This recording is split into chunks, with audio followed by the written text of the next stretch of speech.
Way back in the day, up until 1917, roads didn't have a standard when it came to dividing lines.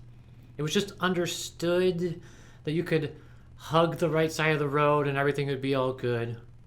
Well, this kind of fell apart when it came to corners. Drivers would tend to steer in and cut corners going into the opposite lane. So in 1917, the first center line was painted and was chosen to be the color white by the designer. That designer, Edward Hines, was inspired to paint the lines white when he saw a milk spill from a delivery wagon on newly paved road.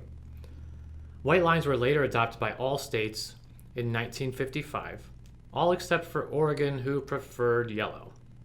And eventually, the federal government in 1971 mandated that all center lines use the color yellow and that white lines only be used for traffic going in the same direction. I can only imagine Oregon at that point saying, "See, yellow is safer."